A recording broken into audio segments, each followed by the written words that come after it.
प्रति केंद्र सरकार प्रिय शोषण नीति जोगु बुड़ीब मालकानगिरी जिलार अनेक ग्राम।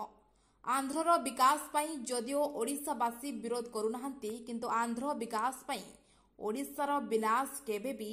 विजु जनता दल सह करि पारिबो नाही। पोलाभरम प्रकल्प जोगु ओडिशार मालकानगिरी जिलार अनेक ग्राम जलमग्न हेबार भय रहितबा बेले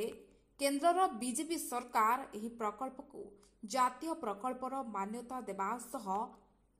अहेतुक अनुकंपा दे कोटी कोटी टंका प्रदान करिबा एवं मालकानगिरी जिले में हेबाकु थिबा क्षयक्षतिर आकलन न करिबा अत्यंत दुखदायक अटे।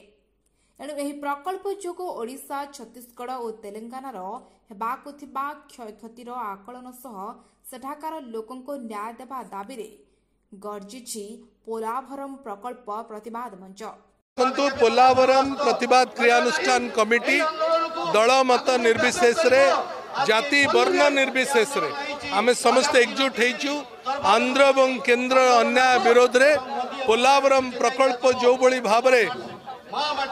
अन्याय तैयारी करुछि मालकानगिरी आदिवासी अंचल प्रति तार विरोध रे लड़ाई जारी रखिबु। आमे गत एक वर्ष भितर एकपाखिया भाव रे सुप्रीम कोर्ट राय विरोध रे पाखापाखि 18,000 कोटी टंका पोलावरम प्रकल्प पाई केंद्र सरकार अनुदान देइचंती। ओडिशा आदिवासी प्रति संपूर्ण भाव रे अणदेखा करी ए निष्पत्ति निया जाउची। आमे समस्ते न्याय पे लड़ुचु। आमे समस्ते कोया आदिवासी ए अंचल रे थिबा दलित ए अंचल रे थिबा बंगाली ए अंचल रे थिबा समस्त साधारण लोकंकर न्याय पाई ए लड़ाई आउरी तीव्रतर हम आउरी शाणित हम। शुणु गछ आग ना मंजी आग अंडा आग ना कुकुड़ा आग आग कौन हम तार रूपरेख से एकपाखिया भाव में 36 लाख क्यूसेक फ्लड हम बोली आग थिला गोदावरी ट्रिब्यूनाल से 50 लाख कर रुर्की कहूँ आम नवीन मंग सरकार बेले अनुध्यान रुर्की IIT 58 लाख तेणु मैक्सिमम फ्लड को आकलन कले विभिन्न समय विभिन्न कथा CWC कहूँ 15 मीटर चौड़ार बंध हम आमर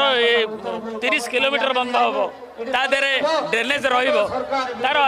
इंपैक्ट असेसमेंट करना एनवायरनमेंट रे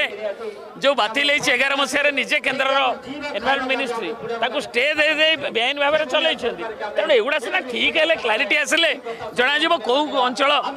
केते पानी आसो पुणी 22 मसीह फ्लड अच्छी सीना आकलन करा पुलिस सभा ग्राम सभा जीव आम तो से डिमांड करूँ क्लारिटी दियो।